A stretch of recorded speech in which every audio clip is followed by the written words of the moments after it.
ભરૂચના મનરેગા કૌભાંડમાં કોંગ્રેસ નેતા અને તેના પુત્રની વધી છે મુશ્કેલી। જંબુસર, હાંસોડ, આમોદ તાલુકાના 56 ગામોમાં મનરેગાના 7 કરોડના કૌભાંડના આરોપમાં કોંગ્રેસ નેતા હીરા જોટવા અને તેના પુત્ર દિગ્વિજય જોટવા અને ઓપરેટર રાજેશ ટેલરની ધરપકડ કરવામાં આવી છે।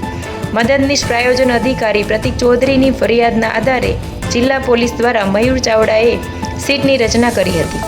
કૌભાંડની તપાસ કરતી સીટની ટીમે 2021થી લઈ 2025 સુધી વિવિધ ગામોમાં થયેલા કામોની ચકાસણી કરી, અનેક સરકારી દસ્તાવેજોની ચકાસણી કરી અને આજે કોંગ્રેસ નેતા હીરા જોટવા, પુત્ર દિગ્વિજય જોટવા અને હાંસોડ તાલુકાના ઓપરેટર રાજેશ ટેલરની ધરપકડ કરી છે। પોલીસ તપાસમાં મનરેગાનું કામ કરતા જલારામ એન્ટરપ્રાઇઝ અને મુરલીધર એન્ટરપ્રાઇઝ બંને હીરા જોટવાની એજન્સી હોવાનો ખુલાસો થયો છે।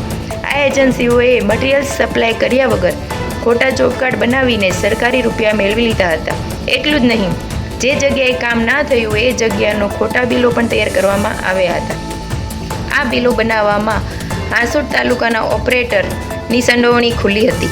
ખોટી રીતે મેળવેલા નાણાં હીરા જોટવા અને તેના પરિવારના ખાતામાં ટ્રાન્સફર કરવામાં આવ્યાનું જાણવામાં આવી રહ્યું છે।